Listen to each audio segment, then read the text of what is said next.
Life on tour, to be honest, is really hard.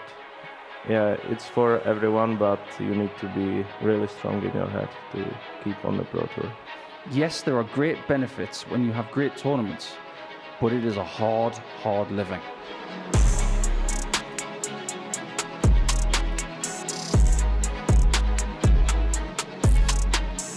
Hello, welcome along to the latest edition of the Tungsten Talk here at the MODUS Super Series, where we delve into the career of some of the stars here at the Live Lounge in Portsmouth. Today, we are joined by the former World Youth finalist and the former UK Open semi-finalist, Adam Gawlas. He joins myself and Paul Nicholson here in the studio. Adam, first of all, great to see you. Let's just talk about darts at this present moment in time and how you feel like your game is at in 2025.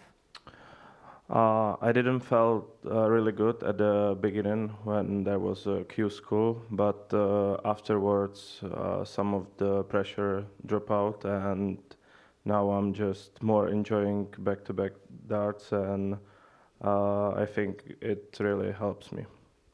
How would you describe Adam's career so far? I think the first chapter of it over the last 6 years has been very encouraging. I think a lot of the things that he's done up to the age of 23 may have come a bit sooner than expected, but the impact that Adam had when he made his European Tour debut in 2019 in Vienna, it was immediate.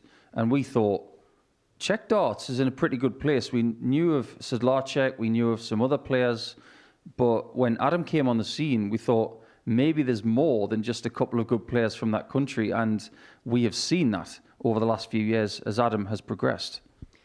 In terms of where darts started for yourself, Adam, where did it all begin? It began at my neighbor's house. He just invited me to just try a new thing, and he already, I think, had dartboard for 2 years, but somewhere I didn't saw it. And then I started playing darts, and in 6 or 7 months, I played my first European tour. So how old were you when you first threw that dart in your neighbour's house? 17. Now I'm 23. And then from there, where did it all then progress? Obviously, we know the highlights. What was then? Did you realise you were good at it straight away, or was it just a case of maybe playing it a couple of times and thought, actually, I quite like this? I didn't know about like any other players. I was not watching this sport that much, so I didn't know at what level I am now, like against the opponents. But then I tried some Czech tournaments, and then there was a development tour, and a week after were Eastern Europe qualification for Euro Tour, and that was my first experience with PDC. So what are the opportunities? What's available to players in Czech, particularly when you were growing up? What was there in terms of systems in place to help you develop as a player? I think Pavel Korda from Czech did a really great job and moved darts in Czech at a different level. Also this year I think we have qualification for Alexandra Palace, so I think he really helps Czech darts. That's why we just were more motivated for the other tournaments, and I think loads of also after Luke Littler's effect, more young people start playing darts. So Pavel has had such an immediate impact in Czech darts. I've gotten to know him quite well over the last 6 years or so when we started going to Czechia for the Czech Darts Open. Our first experience there in 2019, it was the hottest tournament that anyone's ever played at, and Jamie Hughes won that one. I'm feeling it now. But Pavel has been so instrumental in trying to drive Czech darts forward with more than just Adam. We're talking about Dalibor Šmolek, we're talking about Karel Sedlacek, and obviously Petr Krivka this year has made a bit of an impact with Eastern European qualifiers. So you need people like Pavel to give people the opportunities to shoot forward. And Adam's absolutely right. Now that they have their own qualifier for the World Darts Championship at Alexandra Palace, it's moving in the right direction still. What was that first experience like playing in front of your people at the Czech Open? Yeah, it was really good. I think now, like the venue when it was called Královka was much better because it was smaller venue, and when the people were shouting and celebrating was uh, for me much better. But now it's still okay. But I would like people more and more like to visit the dart, so they need to just change the venue. 2019 was a very successful year for yourself. You got through to the World Youth Championship final that year. Just tell us a little bit about your experiences and that tournament from your perspective.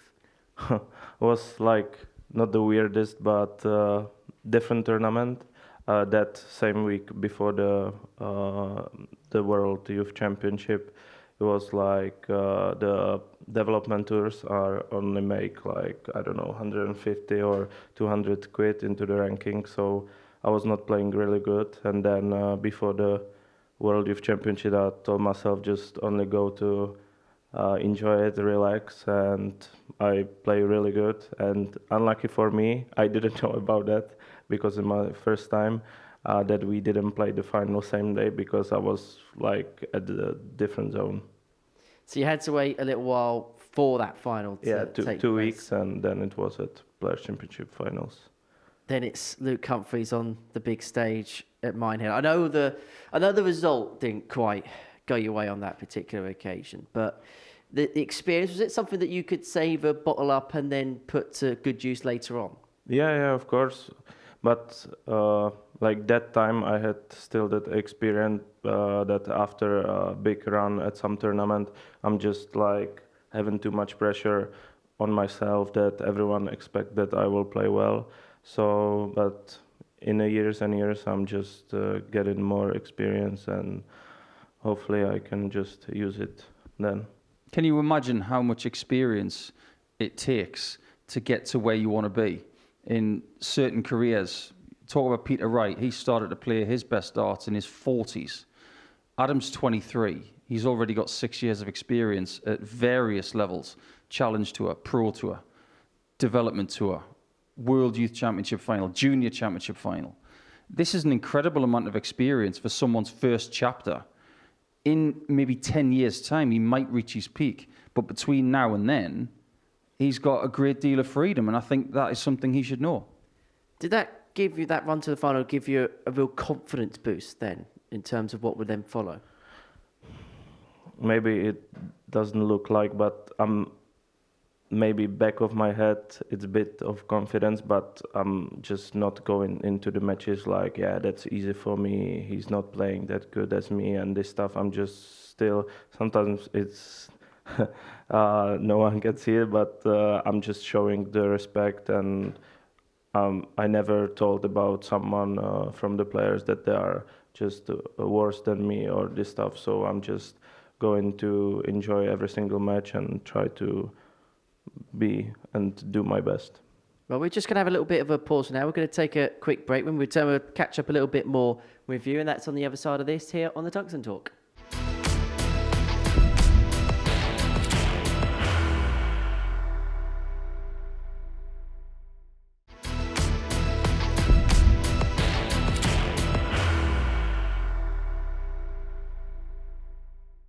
Welcome back to the second part of the Tungsten Talk here at the MODUS Super Series. We have Adam Gawlas with us here in the studio. Let's talk about Q School then in 2021, because that's where you got your talk out. It was the European Q School. Just tell us about that week and how the tour card came about. Was my craziest Q School that I have had, because I think the first day I already qualified to the final stage, so I was waiting because that time it was Group A, Group B, so I was in a Group A, so I waited 5 days. I was watching my Czech mates, but I was waiting, and then the final day when I got it from the leaderboard. Because that time I was going to Q School, I was practicing a lot, and I really wanted to get my tour card. So it was like half hour before the tournament starts, or I went to tournament. I was at the hotel room. I was really just sad that I didn't pick up enough points. And that day, it was like win the whole tournament or get, for example, semi-final. But somehow I managed that, and I was really happy. And that 3 years just on the tour just was like crazy stories with the players, because everyone knows like there are a lot of different stories from the players, and that 3 years I think really helps me. How would you say you adjusted to life on tour initially? Life on tour, to be honest, is really hard. For England players, I think it's still okay to go to the work and then go to the pro tour. But me, when I need to, like day before, they also traveling, but at the night only to the hotel. But I need to just travel by plane. Yeah, so it's like from 6 to 8 hours traveling, then same way back. So it's different. Yeah, I was at home only. At the 1 week, I was only a few days at the home, so it was really hard, yeah. And I can imagine it's difficult as well, because at that time you're 20, you're 21, you're a very young man that's still learning about the world. Was that difficult as well? Because I can imagine it was a step into the unknown a lot of the time. Yeah, and also just helped me that I at the time I think quite good speaking English, so it was like I cannot imagine like without the English to travel at the airports and this stuff, and just I have McElkin as a manager, so again with him just fix all the things about the hotels and this stuff. So, but yeah, it's for everyone, but you need to be really strong in your head to keep on the pro tour. It's not easy. I mean, it's not easy if you've got everything in place, let alone if you have to walk at a kind of standing start that players like Adam in that region have to. Yeah, I think Adam's absolutely right. I think for the British-based players, it is a little bit easier. So if you're going to somewhere like Leicester or Wigan or Milton Keynes or some of the other venues for Players' Championship events, they can get there within an hour or two maybe. They can drive. They could even go the morning of the tournament. We used to make a joke about Joe Cullen that he was situated equal distance from Barnsley to Wigan. He was right in the middle. And when they started taking Players' Championships away from Barnsley, we thought he would maybe move to the middle part of Wigan and Milton Keynes to try and make it easier for himself. But you've got to have some sympathy with the guys coming from the Netherlands, Germany, Czechia, and even further afield. People who live in Canada, for instance, like Jim Long and Jeff Smith over the years. It's hard. It's a difficult life. Yes, there are great benefits when you have great tournaments, but it is a hard living. The end of that second year of your card, you get to that World Championship. You get to play Richie Burnett, absolute legend of the sport. I could see the smile on your face. First of all, what is it like playing Richie Burnett? Because he's a bit of a character, isn't he? Luckily, I got kicked only in my leg, not upper. So. But it happens on the stage. And yeah, it was really hard. And I thought that I already played before that the Grand Slam and this stuff. Mm-hmm. So I thought that it will be almost same atmosphere. But it was, if I had some pressure at the Grand Slam or I was nervous, or I had nerves at World Championship, it was like 2 times more. Was just, yeah, it's different tournament. Everyone want to just make a good run. So yeah, it was hard, and I was happy to make the round to just keep my tour card. You were the first Czech player to make the second round of the PDC World Championship. When you won that game, just tell us about the emotions and how you felt after that. Yeah, I was really happy, and also my mom had birthday that day, so it was just really like a magical moment.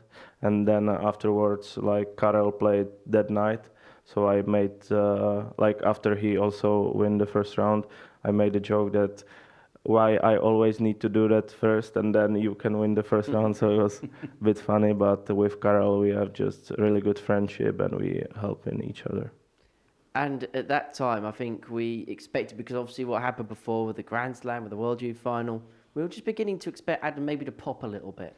Yeah, I think we were. We know that Adam is very strong technically. We know that mentally he's someone who doesn't usually show a great deal of emotion in a game. I think it does tend to come out, particularly when he's playing in front of his home audience. We've seen that on the stage.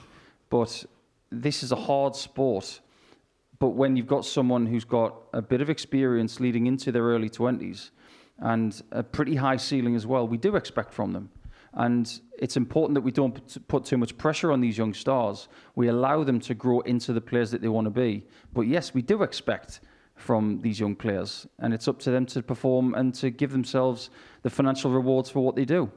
Then a few months later came, I suppose, the highlight of your career, the semi-final of the UK Open. Before that tournament, what were you realistically thinking was a good competition for me?